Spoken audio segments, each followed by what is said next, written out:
जय हिंद। देखिए, हम देखते हैं कि बैलिस्टिक मिसाइल को कैसे अमेरिका और इजराइल काउंटर करके मार देते हैं और कैसे इनका थर्ड और पेट्रियट मिसाइल काम कर रहा है। और ईरान अब तक क्यों झुकने का नाम नहीं ले रहा है। ईरान के पास कितने मिसाइल है इसको समझते हैं।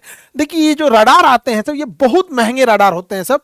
ये बैलिस्टिक मिसाइल को 5,000 किलोमीटर दूर से ही पकड़ लेते हैं सब। किसी का दाम है 800 करोड़, किसी का 8,000 करोड़, 5,000 करोड़, बहुत महंगे आते हैं सब। ये एक जगह खड़ा करेंगे और ये अलग अलग, मतलब 5,000 किलोमीटर पे आपको बता देगा, 3,500 किलोमीटर पे मिसाइल को रेडी कर देगा, 2,000 किलोमीटर पे वार्निंग दे देगा, 100 किलोमीटर के आसपास इधर रहेगा, मार के मिसाइल मार के गिरा देगा, रास्ते में ही गिरा देगा। तो ये रडार बहुत काम करते हैं सब। और ये रडार कैसे काम करेगा? एक रडार रहेगा, इसके पास कंट्रोल यूनिट रहेगा, ये देखेगा, ये बताएगा कि मेरा जहाज है कि दुश्मन का जहाज है, या मिसाइल आ रही है तो खेत में गिरेगी कि बिल्डिंग पे गिरेगी। अगर खेत में गिरने वाली होगी उसका प्रोजेक्टाइल देख के तो छोड़ देगा। और उसके बाद ये मिसाइल यूनिट को ऑर्डर देगा, मिसाइल यूनिट को ऑर्डर देगा। ईरान ने ना आंखिए फोड़ दिया, इन लोग का रडारे मार के फोड़ दिया। देखिए, इस सारा रडार कोई सस्ता नहीं है। कोई 1,000 करोड़, कोई 2,000 करोड़, कोई 700 करोड़, कोई 1,200 करोड़, कोई 10,000 करोड़, मारा, धुआं धुआं कर दिया, आंखें फोड़ दिया। ये तो वही हाल हो गया कि कीड़ा मारने के लिए दवाई लाए हैं, आज दवाइये में कीड़ा पड़ गया। अजब हाल हो गया। ये रडार का काम था दुश्मन को देखना कि कोनो मिसाइल जहाज नहीं आ रहा है, एकरे मार के फोड़ दिया। एगो कान के डॉक्टर के पास थे ना, तो एक कान का डॉक्टर एक मरीज से पूछा कि क्या नाम है, तो मरीज 4 बार बोला कि अपना नाम। तो कान के डॉक्टरों को सुनाई नहीं दे रहा था। ऐसा तो ऐसा हाल है कि रडारे मार के फोड़ दिया है वहां पे। ईरान की जो बैलिस्टिक मिसाइल्स हैं, अलग अलग लेवल की बैलिस्टिक मिसाइल है। उसकी फतह बैलिस्टिक मिसाइल है, और इसका जो शाहिद ड्रोन है ये बहुत खतरनाक है। और ये बैलिस्टिक मिसाइल अब नए पार्ट को फॉलो कर रहे हैं। ये मिसाइल जब गिरने वाले हो रहे हैं टारगेट पे, तो उसे हम टर्मिनल फेज कहते हैं। टर्मिनल फेज पे ना ये अचानक से रास्ता बदल ले रहे हैं, और रास्ता बदलने के बाद उनकी स्पीड अचानक से, जो नॉर्मल स्पीड आ रही है, अचानक से तेज हो जा रही है। इससे घाटा क्या हो रहा है कि जो मिसाइलों को काउंटर करने के लिए इजराइल और अमेरिका मिसाइल मारते थे सब, तो सपोज कीजिए कि इसकी स्पीड है 1,000 किलोमीटर पर आवर, 1,000 की स्पीड से आ रहा है। अब ये भी काउंटर करने के लिए 1,200 की स्पीड से आएगा, और ये अचानक यहां पहुंचने के बाद 2,000 की स्पीड से हो रहा है। तो कंफ्यूज हो रहा है, जा अब क्या करें। यहाँ पे ये उल्टे गिर जा रहा है दूसरे के शहर पे। तो ये इजराइल बहुत ईरान बहुत खतरनाक ढंग से मार रहा है अपनी बैलिस्टिक मिसाइलों को। बैलिस्टिक मिसाइल कैसे काम करती है? ये पहले अंतरिक्ष में जाती है, उसके बाद दुश्मन देश के ऊपर जब आने लगती है टर्मिनल फेज में, यहाँ बहुत तेज एंट्री करती है और कई भाग में बढ़ जाती है। यहाँ पर ईरान के पास ऐसे बैलिस्टिक मिसाइलों का जखीरा है। ये पूरा अंडरग्राउंड रखे हुए है अपने बैलिस्टिक मिसाइलों को। अब इन बैलिस्टिक मिसाइल में ईंधन कैसे पड़ेगा? तो जो ईंधन है वो सॉलिड ईंधन है, तो जिसमें बारूद रहता है, सॉलिड इंजन। इसको भरने के लिए कोई झमेला नहीं, रखा हुआ है, रेडी टू मूव है। सबसे तेजी से हमला करता है सॉलिड इंजन। जो ईंधन भरा होता है उसको रेडी करने के लिए झमेला नहीं, जैसे दिवाली का रॉकेट वैसे उड़ा देना होता है। और इसको ये क्या किया, अंडरग्राउंड जमीन के नीचे रखा है। अचानक ऊपर से जमीन खुलती है, मार के वो बंद हो जाता है, पता ही नहीं चलता है कहां है। तो दिन के समय वो सॉलिड फ्यूल वाले रॉकेट से मारता है, क्यों? और इस सॉलिड फ्यूल वाले से मारता है।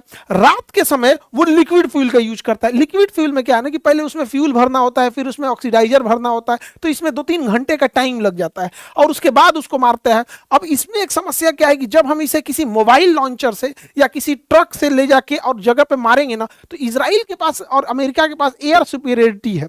वो उसके ड्रोन वगैरह पूरी ईरान के ऊपर घूम रहे हैं, तो ये मार के गिरा देते हैं। इसी बचने के लिए अगर उसने लिक्विड का यूज कर रहा है तो रात में मार रहा है, और दिन में वो सॉलिड फ्यूल से मार रहा है। भयानक लेवल का ले जा रहा है। और इजराइल और अमेरिका के स्टॉक पाइल्स अभी कम हो रहे हैं, लेकिन ईरान के पास पूरा जखीरा भरा है, चाहे वो ड्रोन हो या उसके पास मिसाइल हो। बैलिस्टिक मिसाइल का पूरा जखीरा भरा है, और प्रतिदिन वो 500 ऐसे ड्रोन और मिसाइल बना रहा है पर डे के हिसाब से। ये सबसे बड़ा खतरनाक बात है।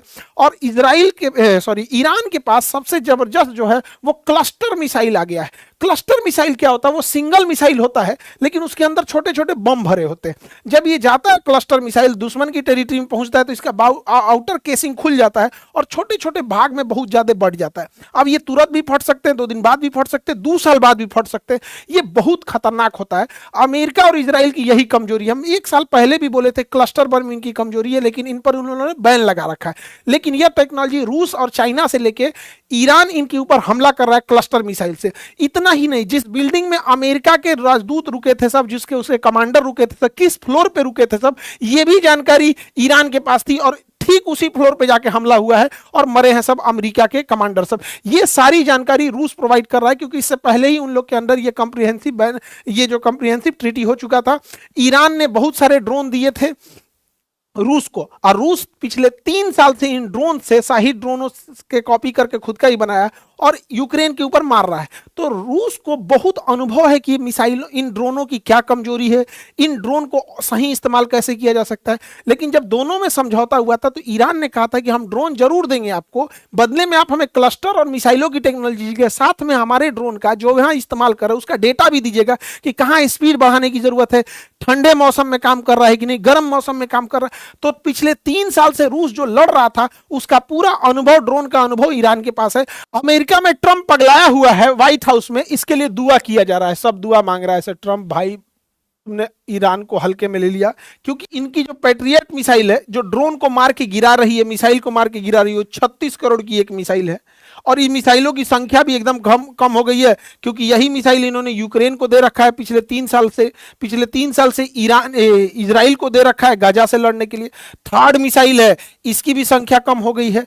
और दूसरा कि ये एक साल में 700 मिसाइलें बना सकते हैं ये लोग, 700। यानी सोचिए अगर इसकी संख्या कम हुई और ये युद्ध 1-2 महीना भी घिंच गया तो इनके पास तब वो क्षमता नहीं बचेगी काउंटर अटैक करने का। इसीलिए इसको दुआ मांगा जा रहा है ट्रंप को कि ट्रंप के ऊपर से नजर गुजर उतर जाए। भालू से फूंकवा ले ट्रंप, भालू से फूंकवा ले। हमारे यहाँ भालू से फूंक दिया जाता है, वैसे भी उघारे तुम घूमता है एप्स्टीन फाइल में, भालू उघारे ही फूंकता है। तो आ जाओ यहाँ पे भी उघारे फूंकवा दिया जाएगा भालू से। भालू भाई फूंक देना इसको।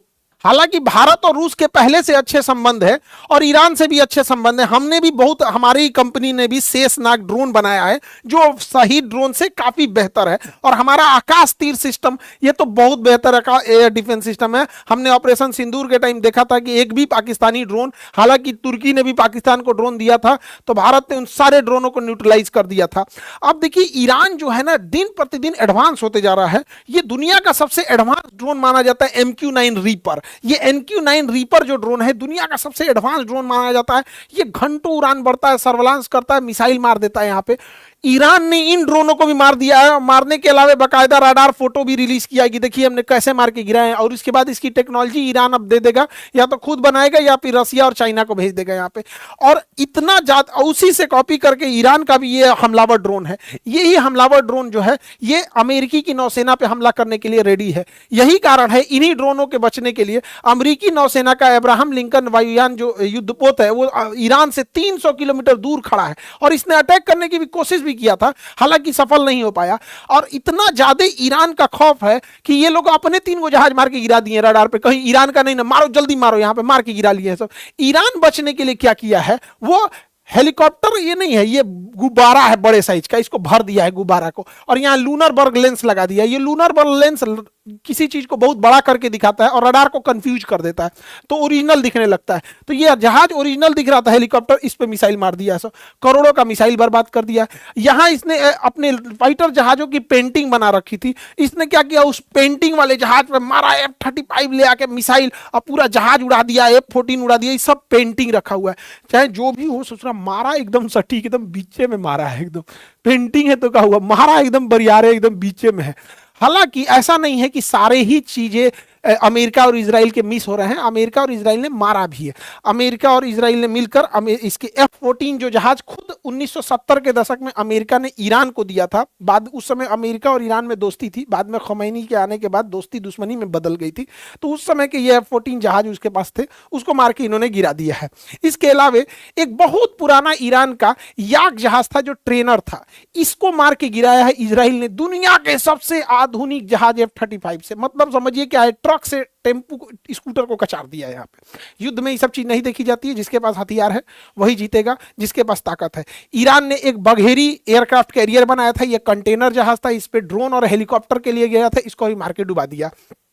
अमेरिका और इजराइल एयर सुपीरियरिटी पे चल रहे हैं, क्योंकि इजराइल की एयरफोर्स बहुत वीक है, इजराइल का एयर डिफेंस डूब चुका है, तो बहुत ज्यादा बम्बार्डमेंट कर रहे हैं। ईरान के तो पूरी नौसेना को इन लोगों ने, अमेरिका ने पूरी तरह से ध्वस्त कर दिया है, पर्ल हार्बर बना दिया ईरान को। हालांकि ईरान की सबसे बड़ी ताकत उसकी मिसाइल और उसके अलावे उसके पास जो स्टॉक पाइल है सब।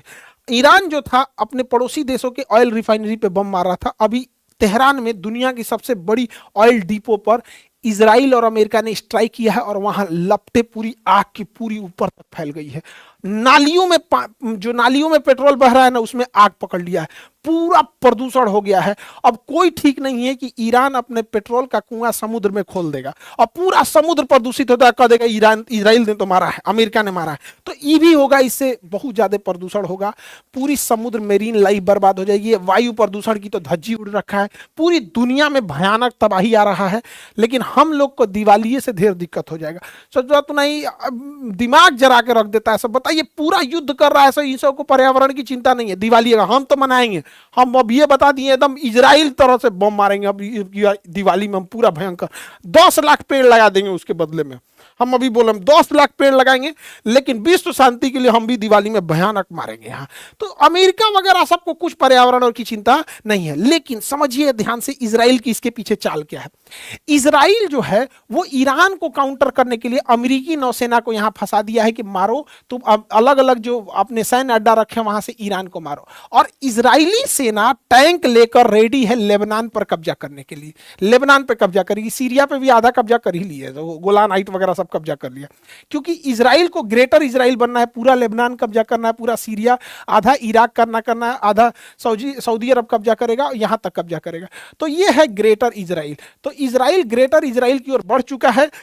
लगभग 10 या 12 अप्रैल से ये लोग हमला करना चालू करेंगे, लेबनान के ऊपर हमला करेंगे। उसका एक रीजन भी इन्हें ग्रेटर इजराइल बनना है और नेतन्याहू की सरकार बहुमत की सरकार नहीं है, वो बहुत जल्दी उसका गठबंधन टूट के गिर सकता है। इसलिए वो चाहते हैं कि युद्ध में उलझे रहे, कोई सरकार पे सवाल नहीं उठेगा, युद्ध की स्थिति होती है तब। तो ये उनका आगे का है। तो इसमें ना ये बैलेंस बूझ नहीं पाया। इसका एप्स्टीन फाइल में इन नंगटे फोटो रख लिया है, ट्रम्प का नंगटे फोटो रख लिया है एप्स्टीन फाइल में।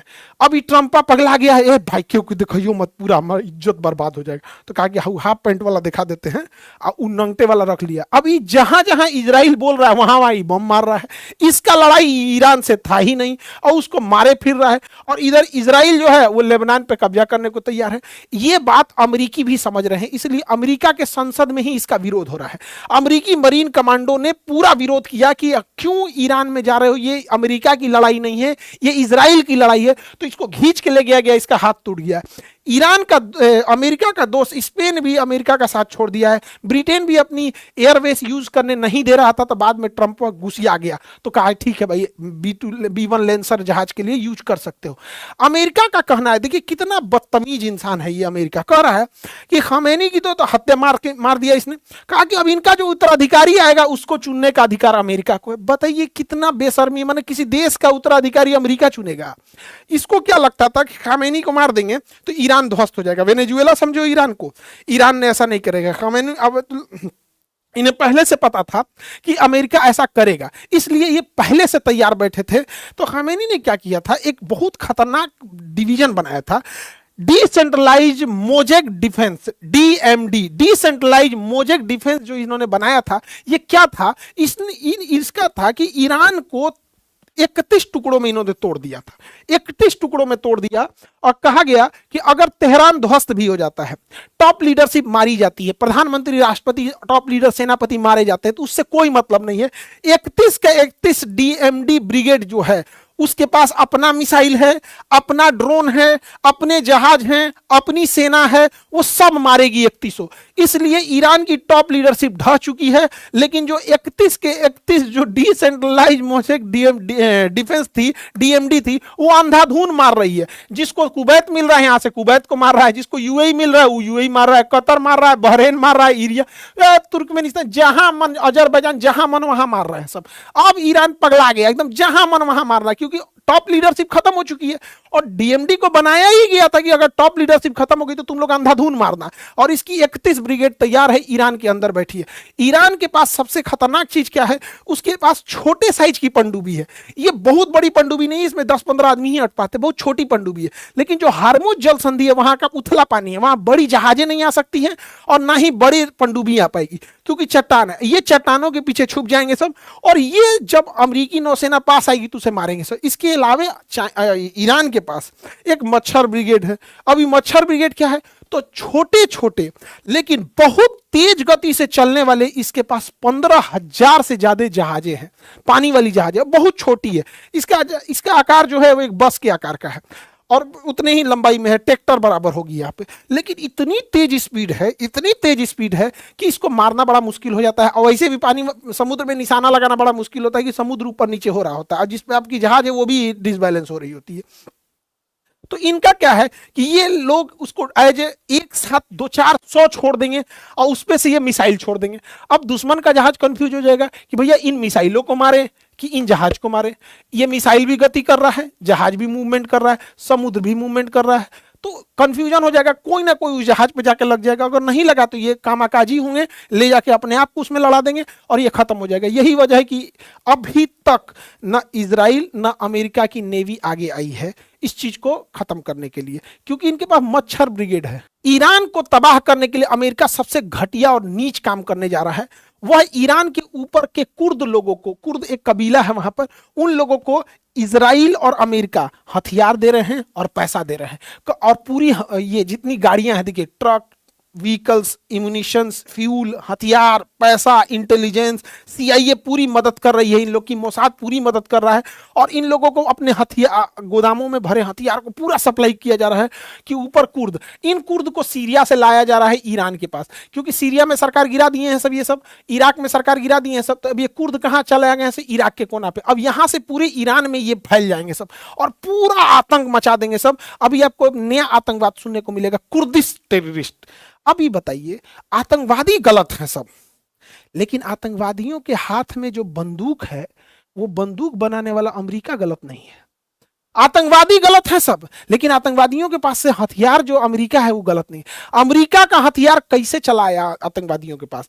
तो नियम ये होना चाहिए कि यदि कोई आतंकवादी पकड़ा जाता है तो वो जिस देश का है उस देश पे भी प्रतिबंध लगना चाहिए और उसके हाथ में जो हथियार है वो जिस देश का बना है वह देश भी प्रतिबंधित होना चाहिए। देखिएगा, सबसे ज्यादा हथियार 99% हथियार अमेरिका के बने होते हैं हर एक आतंकवादियों के पास, चाहे वो भारत के नक्सलाइट हो, चाहे कश्मीर में इंसर्जेंसी हो, चाहे अजमल कसबवा हो, चाहे ओसामा बिन लादेन हो, तालिबान हो, आईएसआईएस हो, सबको हथियार यही प्रोवाइड करते हैं। लेकिन इन लोग के ऊपर कोई उंगली नहीं उठा सकता है। सोचिए, अमेरिका जहां जा रहा है, ये जो काम कर रहा है, यहां युद्ध के बाद एक आतंकवादी पनपेंगे सब। अमेरिका ने यही तो किया था इराक में, उसने आईएसआईएस आतंकवादियों को पैसा दिया और पूरा जब चला गया तो वहां से आईएसआईएस आ गए सब। रूस को मारने के लिए ओसामा बिन लादेन को ट्रेनिंग दिया, हथियार दिया, उसके बाद अलकायदा तैयार हो गई। तालिबान को किसने तैयार किया? अमेरिका ने तैयार किया। इन सारे आतंकवादियों को हथियार, पैसा, सीआईए की ट्रेनिंग सब किसने दिया था? अमेरिका ने दिया था। अब अमेरिका कुर्दिश को तैयार कर रहा है और इतना ही नहीं, स्टैंडर्ड देखिए, कुर्दिश फोर्सेज, मतलब ये आतंकवादी नहीं, अब ये फोर्स है, मतलब ये अभी सेना है। किस देश की सेना है? किसी देश की नहीं। तो ले भैया, तो हमारे देश के नक्सलाइटों कहेंगे कि फोर्स है भैया, हम भी मतलब इनको सेना। जब ये ईरान पे खत्म कर देंगे तो ये भारत के लिए खतरा बनेंगे सब। अभी ये आतंकवादी, क्योंकि अमेरिका दूर है, वहां जाना मुश्किल है, हम लोग के लिए खतरा बनेगा। वर्ल्ड ऑर्डर शिफ्ट हो रहा है। देखिए, 11 मार्च से ईरान क्या करेगा, जितने मिडिल ईस्ट के देश हैं उनके पास पीने का पानी नहीं है तो उनके पास डीसैलिनेशन प्लांट है। इन डीसैलिनेशन प्लांट के ऊपर ये अपने ड्रोन से हमला करके इसे तबाह करेगा। और अगर यहां पे आतंकवाद जैसी घटना पनपी या फिर मानवता लांघने का काम ईरान ने किया तो इन ड्रोनों के अंदर कुछ नहीं करना, इसे केवल पारा भर देना है। पारा यानी मरकरी, ये सब हम लोग देखे होंगे थर्मामीटर में होता है, बुखार नापने वाले थर्मामीटर में पारा होता है।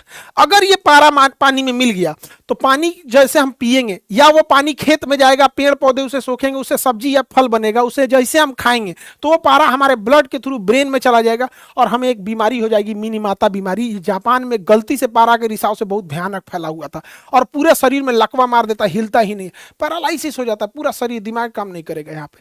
तो जो इसने डीसैलिनेशन प्लांट मारा है उसमें पारा भर के मारेगा तो बचा हुआ मान के चलिए इधर का डीसैलिनेशन प्लांट उड़ गया तो यहां का पानी सप्लाई बंद होगा, यहां का तो चालू होगा, लेकिन तो पारा मार देगा तो यहां का पिया नहीं बनेगा। तो जो डायरेक्ट गया वो गया, इनडायरेक्ट गया वो भी गया। तो ये बहुत भयानक मारने वाले हैं सब यहाँ पे और ये लगभग मारना चालू करेगा 11 मार्च से। जितने भी लोग, इनके पास पानी नहीं है, ना कुवैत के पास है, ना अरब के पास है, ना Bahrain, Qatar, UAE, Oman, Iraq, किसी के पास पानी नहीं, मार को तबाह कर देगा। ईरान के पास भी उतना पानी नहीं है लेकिन वो तो मर रहा है, उसके सुप्रीम लीडर को मार दिया गया, हो तो क्या करेगा? किसी भी देश का, श्रीलंका के राष्ट्रपति को कोई मार देगा तो श्रीलंका का आदमी क्या करेगा? बांग्लादेश के राष्ट्रपति को मार देगा तो क्या करेगा? हमारे भारत के राष्ट्रपति को कोई किडनैप कर दे या मार दे तो क्या करेगा? सब जाना चल चल के बड़ी मार मारेंगे हम लोग। बिहारी सबसे आगे रहता है सब में। दुनिया में किसी को ये पता नहीं है कि युद्ध क्यों हो रहा है, इजराइल क्यों मार रहा है इसको, अमेरिकी नौसेना क्यों मार रही है, किसी को पूछिए क्यों मार रहा है, हमारा नहीं पता है। क्या ईरान के पास एटम बम है? नहीं, एटम बम नहीं है। अमेरिका ने B2 स्पिरिट से 5 महीना पहले बम मार के गिरा दिया था, कहा था कि सारे न्यूक्लियर साइट खत्म कर दिए, तो नहीं है पता है। क्या ईरान ने आक्रमण किया है? तो नहीं किया है। क्या किसी तरह का एग्रेशन दिखाया है? नहीं दिखाया है। क्या कोई प्रोवोक किया युद्ध के लिए? नहीं। ये लोग क्या किया है? खुद जाके मिसाइल मारा है, खुद उस पर हमला किया है, उसके ऊपर 14 टन का बम गिरा दिया है, सैंक्शन लगा दिया है, प्रतिबंध लगा दिया, उसका तेल बिकने नहीं दे रहे हैं, उसका नोट चलने नहीं दे रहे हैं, उसकी करेंसी बर्बाद कर दी है। वहां महंगाई इतनी भयानक हो गई है, फिर भी वहां की जनता अभी उतना विद्रोह नहीं की है जितना ये लोग चाह रहे थे। किसी को नहीं पता चल रहा है। यही रीजन है कि खुद इसका अमेरिका का विरोध हो रहा है। रूस ने विरोध किया, खैर रूस और चाइना तो नेचुरल दुश्मन है, लेकिन स्पेन अमेरिका का साथी होते भी विरोध कर रहा है, अमेरिका ब्रिटेन भी विरोध कर रहा है, फ्रांस भी विरोध कर रहा है। सिक्योरिटी काउंसिल में भी जब ये मैटर गया, इवन जब 1945 में यूनाइटेड नेशन ऑर्गेनाइजेशन की गठन हुई थी, इसने कहा था कि हम तृतीय विश्व युद्ध नहीं होने देंगे, तो इसके संविधान को चार्टर्ड कहते हैं। तो इसके संविधान अर्थात चार्टर्ड 2 में लिखा गया है कि कोई देश किसी दूसरे देश की संप्रभुता में हलल मतलब कोई किसी प्रकार का खलल नहीं करेगा, दूसरे देश की संप्रभुता या जमीन नहीं कब्जा करेगा, दूसरे देश पर हमला नहीं करेगा। लेकिन खुलेआम चल रहा है, नियम कानून गरीब देशों के लिए होता है। अमेरिका और वेस्टर्न कंट्री का कहना है कि ईरान अपने आप महिलाओं पर अत्याचार करता है। मतलब वही वेस्टर्न कंट्री जो महिलाओं को नंगे घुमाते हैं, सब वही वेस्टर्न कंट्री जो F3 फाइल में छोटी छोटी बच्चियों का रेप करते हैं, काट के खा जाते हैं सब। हमारे यहाँ हमें मीडिया, बाप रे बाप, भारत के लिए सबसे बड़ा खतरा, गृह युद्ध कराएंगे सब मीडिया, सब न्यूज चैनल पे बैठी 20 कन्याओं को कुछ नहीं दिखता है, तबाह कर देंगे सब पूरे घर द्वार को यहाँ पे। इसके हिसाब से, न्यूज चैनल के लोगों के हिसाब से खोमैनी खराब है क्योंकि इन्होंने बहुत अत्याचार किया है। लेकिन ट्रंप के खिलाफ एक बात नहीं निकलेगा इनसे। खोमैनी खराब है, लेकिन भैया ये ट्रंप उघारे नाच रहा है, ये करो तो बोलो, तुमको कोई मतलब नहीं है अपने देश के लिए डिक्टेटरशिप क्या किया उससे मतलब हम लोग को नहीं है। इसका कहना है, देखिए डबल स्टैंडर्ड, इसका कहना है कि खोमैनी ने हिजाब करला दिया, ते बबनी इहो हिजाब लगैलिए सऊदी अरब वाला, इन्हों पे बोलो, इनका पे ना बोलेगा, बोलने का मतलब समझ रहे हैं ना, सेम चीज है। अगर हिजाब पे आपको बोलना ही है तो ईरान के साथ साथ सऊदी अरब को भी लेंगे। सऊदी अरब से तो तेल मिल रहा है, जब तेल बंद होगा, रिश्ते टूटेंगे, तब हमारे अंदर का ज्ञान निकलेगा। इसको ये सबसे दिक्कत है, लेकिन उघारे घूमने से कोई दिक्कत नहीं है। मतलब ये है आजाद मॉडर्न। किसी भी देश का इंटरनल मैटर में वहां समझो भाई ये सऊदी अरब है, अपने यहाँ हिजाब करेगा नहीं करेगा हमसे क्या मतलब है। सऊदी अरब में अभी ये कुछ दिन पहले गाड़ी चलाने का लाइसेंस दिया, हमारे देश में आपकी मर्जी आप कर सकते हैं, आपकी मर्जी आप नहीं कर सकते। लेकिन अभी देश के समय सबसे बड़ी समस्या क्या है, न्यूज चैनल की 20 कन्याओं ने नेशनल पॉलिसी और मीडिया का नैरेटिव दोनों अलग होते जा रहा है। ये किसी भी देश के लिए सबसे घातक होता है। हमारी नेशनल पॉलिसी, अरे भैया सरकार से बोलो ना कि गरिया दे ईरान को, हम लोग भी गरियाने लगेंगे। नेशनल पॉलिसी कहीं और जारी है और पब्लिक का नैरेटिव ही सब कुछ और बैठा रहे। यही होता है किसी भी फेल्ड कंट्री में। क्या होता है, बांग्लादेश में क्या हुआ, नेशनल पॉलिसी कुछ और थी, मीडिया का नैरेटिव कुछ और था। श्रीलंका में क्या हुआ, नेशनल पॉलिसी कुछ और थी, नैरेटिव कुछ और था। पाकिस्तान क्यों फेल्ड हुआ, नेशनल पॉलिटिक्स कुछ और है, संविधान कुछ और का था, पब्लिक कुछ और करी। तो इन लोगों से थोड़ा बच के रहने की जरूरत है, वरना ये लोग भी भारत को चौपट कर देगा। हमारी नेशनल पॉलिसी है, हमारा सरकार जिसके खिलाफ है हम खिलाफ रहेंगे, तुर्की के खिलाफ है तुर्की के खिलाफ रहेंगे, चाइना के खिलाफ है खिलाफ रहेंगे हम यहाँ पे। लेकिन मीडिया में बैठी 20 कन्याओं को पता नहीं किसने अधिकार दे दिया कि ये लोग आके न नॉलेज न कुछ बकैती चालू कर देते हैं। ईरान, अमेरिका और इजराइल की लड़ाई में भारत की नौसेना के ऊपर एक तरह का बड़ा धर्म संकट हो गया, क्योंकि भारतीय नौसेना ने मिलान एक्सरसाइज में और ईरान को बुलाया था और हमारी ईस्टर्न नेवल कमांड ने ट्वीट किया था ईरान के बारे में, बड़ा अच्छा बात किया था। ब्रिगेड ऑफ फ्रेंडशिप वगैरह, इंडियन नेवी को यहाँ शामिल किया गया था, इस सब के लिए यहाँ पर। लेकिन जब युद्ध समाप्त हुआ, ये युद्धाभ्यास समाप्त हो गया, तो ये विशाखापट्टनम से लौट रही थी जहाज ईरान के लिए, तब तक रास्ते में युद्ध हो गया। ये शिप जब जैसे इंडियन ओशियन को पार, बंगाल की खाड़ी को पार करती है और श्रीलंका के बाहर रहती है, तब इसे यहाँ रुक कर श्रीलंका से अंदर आने की अनुमति मांगती है डॉक करने के लिए। तब तक यहीं पर एक अमेरिकी पनडुब्बी ने, अमेरिकी पनडुब्बिनी से मार के डुबा दिया। अमेरिका का कहना ये जाके हमला करता हमारे ऊपर, इसके पे कोई हथियार नहीं है।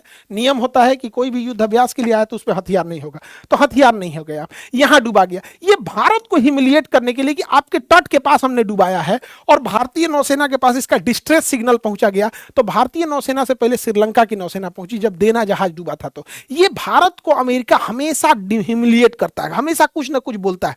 क्यों, समझिए ध्यान से। क्योंकि 2016 में मोदी जी कहे थे कि हमारा प्रायोरिटी है हिंद महासागर, सोमालिया में भी अगर कुछ घुसपैठ होगा तो हम जाके बचाएंगे, हमारी प्रायोरिटी है हिंद महासागर। जयशंकर साहब कहते हैं दुनिया का एकमात्र महासागर हिंद महासागर जो किसी देश के ऊपर है, हिंद महासागर है। हम लोग ये कहते हैं कि हम लोग गार्डियन ऑफ द सी है, ये पूरा हिंद महासागर के हम गार्डियन है, पूरा हिंद महासागर। तो भैया तो इसी के अंदर ये आता है। यहाँ पर श्रीलंका ने कहा कि हम लोग ह्यूमैनिटी के साथ हैं यहाँ पर, और श्रीलंका ने इसे बचाया था, वहां के लोगों को डिस्ट्रेस सिग्नल जब आया था, हमारा नहीं।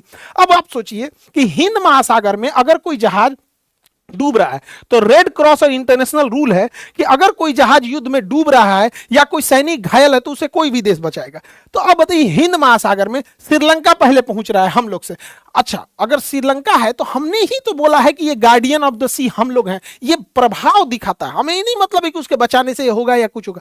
हम कहां पंचायती जाते हैं, जहां हमारा प्रभाव है। तो पंचायती हम वही कर सकते हैं कि हमारा प्रभाव जहां है, तो ये प्रभाव को दिखाता है। 1971 याद कीजिए, 1971 में अमेरिका का 7वां बेड़ा आया था, हम लोगों ने कोई वैल्यू नहीं किया था, हमारे ऊपर परमाणु बम मारने आया था। तो ये चीजें थोड़ी सी खराब हो जाती हैं। हालांकि विदेश नीति में बड़ा नाजुक चीज होता है, दोनों ओर से बैलेंस बना के चलना कि इजराइल अमेरिका, क्योंकि ये दोनों बड़ा, अमेरिका बदतमीज देश है। आप अगर मानवता के नाम पे हम बचाने जाएंगे ससुरा पाकिस्तान को हथियार देगा, तो हम लोग बड़ा नाजुक दौर पे चल रहे हैं। लेकिन हम क्या सोचते हैं, इससे ज्यादा इंटरनेशनल रिलेशन में मायने रखता है बाकी देश हमारे बारे में क्या सोच रहे हैं। जैसे हम छोटा सा बात बताते हैं कि खालिदा जिया बांग्लादेश में इनकी मृत्यु हो गई, स्वाभाविक मौत से मरी, कोई ने मारा नहीं। ये भारत के खिलाफ रहती है। शेख हसीना भारत के साथ, ये भारत के पूरा खिलाफ रहती है। इसकी मृत्यु पर पीएम मोदी ने शोक बताया। जबकि ईरान हमारा मित्र है, वहां 165 लड़कियों की मृत्यु हो गई बम मार के। वह अमेरिका जिसका पिन पॉइंट एक्यूरेसी होता है, जहां चाहेगा मिसाइल वहीं मारेगा, तो फिर स्कूल पे कैसे मिसाइल मार दिया। और इस पर अभी तक किसी तरह का ऑफिशियल शोक प्रकट नहीं किया गया। जबकि ट्रंप की खुद की भतीजी ने, मैरी ट्रंप नाम है, उसने कहा कि दुनिया का कोई इसे जस्टिफाई कर सकता है, नहीं कर सकता है। तो ये विदेश नीति में हम लोग को बड़ा बैलेंस बनाने का मतलब ये नहीं कि हम एक ओर सट जाए फिर भी बैलेंस ना। ये तो एक मानवता वाला चीज होता है। और ये कौन सी दोस्ती हो गई अमेरिका से कि अमेरिका की दोस्ती की वजह से हम किसी के निधन पे भी शोक न व्यक्त कर सके। ये तो भारत की संस्कृति। ये लोग कहते हैं कि दुश्मन की भी मृत्यु पे हम लोग को शोक व्यक्त कर देना चाहिए, और ये दुश्मनी तो थी। हम लोग क्या है, तुर्की को तो भर भर के मदद दिए थे लोग, हमारा दुश्मन ही तो है तुर्की। वहां पे जब भूकंप आया था, एहसान फरामोश सब भूल गया भारत की, आज भी भारत के खिलाफ रहता है तुर्की। यहां आप देखिएगा ईरान की नौसेना का, वो बार बार एक शब्द पूछ रहा है, a guest of Indian navy, we are the guest of Indian navy, जो जहाज को मार के डुबाया गया जिसमें हथियार नहीं था। तो उस ससुरा दोस्ती के चक्कर में ना बड़ा उटपटांग काम करता है। अमेरिका देखिए बार बार भारत को कैसे नीचा दिखा रहा है। अमेरिका का ये ससुरा है, वहां का डिप्टी सेक्रेटरी ये कह रहा है दिल्ली में बैठ के कह रहा है कि हम इंडिया को चाइना की तरह मौका नहीं देंगे आगे बढ़ने का, कि अमेरिका का कंपटीटर बन सके। ई ससुरा तुम मौका दोगे, चोट्टा कहीं का, हमको मौका नहीं। दिल्ली में बैठ के बोल रहा है। हमारी मीडिया इससे सवाल नहीं पूछी, रोक के पूछना चाहिए ससुरा, तो दिल्ली से चल कैसे जाएगा, तुम्हारे भरोसे हम लोग बैठे हैं। हमारे यहाँ ई बोलती है कि प्रधान, देखिए मोदी है जो open his leg for Israel, Modi ने इजराइल के लिए टांग खोल दिया। ई ससुरी का जने कौन है, ये अमेरिका की पत्रकार है। आई अमेरिका का देखिए यहाँ पे ट्रेजरी डिपार्टमेंट है, छोटा डिपार्टमेंट है ट्रेजरी डिपार्टमेंट, वो कह रहा है कि हमने इंडिया को अलाउ किया 30 दिन के लिए तेल खरीदने के लिए, अलाउ किया 30 दिन के लिए। हमारे पेट्रोलियम मंत्री जयदीप पुरी साहब यहाँ पे 9 फरवरी को बोलते हैं कि 74 दिन का तेल है हमारे पास, 74 दिन का। 20 दिन के बाद 3 मार्च को कहते हैं कि 25 दिन का तेल है। ये भैया अब ये 74 दिन का था, अब ये 25 दिन का था। ये क्या हो रहा है, हम लोग किसकी बात माने, इस संसद में खड़ा बात माने कि एएनआई की रिपोर्टिंग की बात माने? दोनों में से बड़ा कंफ्यूजन की स्थिति हो गई है यहाँ पे। अमेरिका पे कभी भरोसा नहीं, ऐसा कोई सगा नहीं जिसे अमेरिका ने ठगा नहीं। बार बार अमेरिका इंडिया को क्या बोला, डेड इकोनॉमी, डेड इकोनॉमी, बाकायदा ट्रंपा ट्वीट किया है डेड इकोनॉमी है। जब यहाँ पर उसने डी बोर्डिंग पॉलिसी लाया था, जेल में हथकड़ी लगा लगा के भारतीयों को इसने डिबोट किया था। यहाँ पर H1B वीजा का रेट बढ़ा दिया, किसी को भारतीयों को घुसने नहीं दिया और कहा कि भारतीय इंजीनियरों के बदले अमेरिकी इंजीनियरों को रखे। अमेरिका कभी भारत का नहीं हो सकता है। यहाँ पे समझिएगा, दोस्ती और बॉस में अंतर होता है। हमारा दोस्त पुतिन भी है, ईरान इजराइल सॉरी रशिया है। रशिया कभी बोला कि जापान से मत खरीदो, चाइना से मत खरीदो, अमेरिका से मत खरीदो। दोस्ती का मतलब क्या होता है? भाई हम अपना काम करेंगे, आप अपना काम कीजिए। ईरान भी हमारा दोस्त है। दोस्ती का मतलब क्या होता है कि हम अपना काम कर रहे हैं, आप अपना काम कीजिए। ये ससुरा दोस्ती के नाम पे बॉस बनने लगते हैं सब। हमसे तेल खरीदो, ईरान से मत खरीदो। हम ईरान से तेल नहीं खरीदते हैं जबकि सस्ता पड़ता है। हमसे तेल खरीदो, रूस से मत खरीदो, रूस से हमें सस्ता पड़ता है। ये दोस्त बन रहे हो कि दोस्त के आड़ में बॉस बन रहे हो। तो किसी भी देश को हम कहते हैं भारत से खिलवाड़ करने की औकात नहीं होनी चाहिए। किसी को इतना छूट नहीं देना चाहिए। दोस्ती हो दोस्ती की तरह, हर चीज की एक लिमिट है। Some distance is good for healthy relation. तो कुछ डिस्टेंस मेंटेन करने की जरूरत है। भारत को एकदम में पहले समझ गया और भारत को अपने आत्मनिर्भर होने की जरूरत है। नहीं तो ये दोस्ती की आड़ में बॉस वाला काम करने लगेंगे सब, जिस वजह से दिक्कत है। कहीं ना कहीं हमें तो ऐसा लगता है कि सरकार अपने जगह पे ठीक काम कर रही है, लेकिन हर सरकार के लिए कुछ अधिकारी काम करते हैं, ब्यूरोक्रेट्स बोलते हैं, डिप्लोमेट्स एंड ब्यूरोक्रेट्स। ये लोग बहुत ज्यादा काम करते हैं, यही सलाह देते हैं प्रधानमंत्री को, गृह मंत्री को, रक्षा मंत्री को। ये सब कहीं ना कहीं ऐसा तो नहीं हो रहा है कि कहीं अमेरिका या इजराइल के प्रभाव में, क्योंकि इन लोगों को प्रभाव में लेना बड़ा मुश्किल है, क्योंकि ये सब जमीनी नेता है, सब प्रभाव में नहीं आएंगे। लेकिन इन लोग को अधिकारी जो है सब, इन लोग का कोई ठीक नहीं है। 100 करोड़ तुम लो, 50 करोड़ तुम लो, अमेरिका को तो कुछ जाता नहीं, उन सब के पास पैसा है। ऐसा भी हो सकता है कि भारत के टॉप लीडरशिप के आड़ में ये लोग नीचे के पूरा पाया घसका दिए हों कि हमारे हिसाब से बोलो, ऐसा करो, ऐसा नहीं करो। इसकी भी जांच होनी चाहिए, क्योंकि ऐसा भारत में हो चुका है रविंद्र सिंह के साथ। वो रॉ में रहते हुए CIA के लिए काम कर रहे थे। तो इसका भी काउंटर अटैक होना चाहिए। और हनी ट्रैप में बहुत सारे अधिकारी अपने फंस रहे हैं, चाहे वो सेना का हो, DRDO का हो, इसरो का साइंटिस्ट हनी ट्रैप में फंस जाता है। एक सुंदर लड़की उसको मैसेज करने लगती है, ये वो, उसके प्रेम में फंसाएगी, सारा डेटा निकाल लेगी। तो इसमें भी काम करने की जरूरत है भारत सरकार को। हालांकि बहुत सारी चीजें बैलेंस बना के चल रही है। भारत हमेशा से न्यूट्रल रहने की कोशिश करता है, लेकिन अमेरिका ही इतना बदतमीज है कि क्या कीजिएगा। अभी ईरान का एक और जहाज, लावन जहाज था, उसे भारत ने अपने यहाँ डॉक करने का मौका दिया। और एक बुसर जहाज था, उसे श्रीलंका ने अपने यहाँ डॉक करने का मौका दिया। ईरान ने भारत का धन्यवाद व्यक्त किया है कि भारत इस मुसीबत की घड़ी में ईरान के साथ है और हम पूरी दुनिया के साथ है। हमारे शास्त्रों में पढ़ाया गया है वसुधैव कुटुंबकम। हम लोग वो देश हैं जहां हमारी संस्कृति है वसुधैव कुटुंबकम की। दुनिया में हम युद्ध नहीं चाहते थे, दुनिया ने युद्ध दिया, हमने दुनिया को बुद्ध दिया था। हमसे क्या करेंगे, लेकिन ऐसा बवंडरे लेके रहता है सब कि क्या कर सकते हैं हम लोग यहाँ। लेकिन इसी बीच अच्छी खबर यह है कि हमने कनाडा के साथ 10 साल का डील कर लिया है यूरेनियम के लिए। यूरेनियम कनाडा से हम लेंगे। कनाडा में ट्रूडो की सरकार गिरने के बाद भारत और कनाडा की रिश्ते अच्छे बने हैं। लेकिन तो याद रखिए कि ईरान यही 1 साल पहले कनाडा में जब ट्रूडो थे तो कनाडा से हमारा रिश्ता कितना खराब हो गया था। G20 के समिट में भी आया था तो हमारे यहाँ डिनर पे नहीं आया था। तो इंटरनेशनल रिलेशन में देश सर्वोपरि होना चाहिए। रिश्ते बनते हैं, बिगड़ते हैं, कब आएगा कौन जाएगा इससे मैटर नहीं होता है, लेकिन आत्मनिर्भर बहुत जरूरी है। भारत के ऊपर ये सब बिना मतलब का दबाव बना रहे हैं सब। जरूर बहुत जल्दी भारत भी इससे उभर जाएगा, हमें भी बड़ा उम्मीद है। हालांकि यूरेनियम को हम लोग येलो केक कहते हैं, दुनिया का सबसे महंगा पदार्थ है। दुनिया का सबसे महंगा क्यों है? क्योंकि 1 kg यूरेनियम 235 से 238 नहीं, 238 कोनो काम का नहीं है, 235 यूरेनियम 235 1 kg में 27 लाख kg कोयला का ताकत होता है। यानी 27 लाख kg कोयला जलाइए और 1 kg यूरेनियम जलाइए, सेम एनर्जी मिलेगा।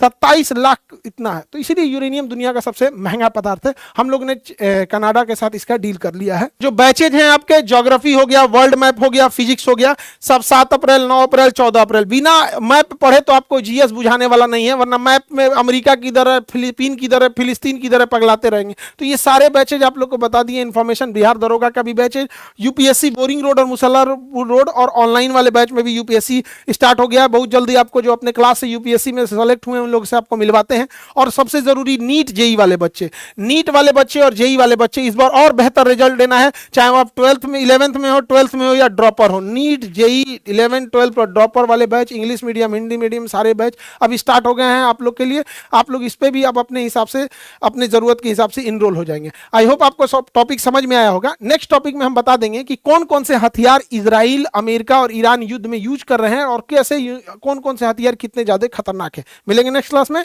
जय हिंद।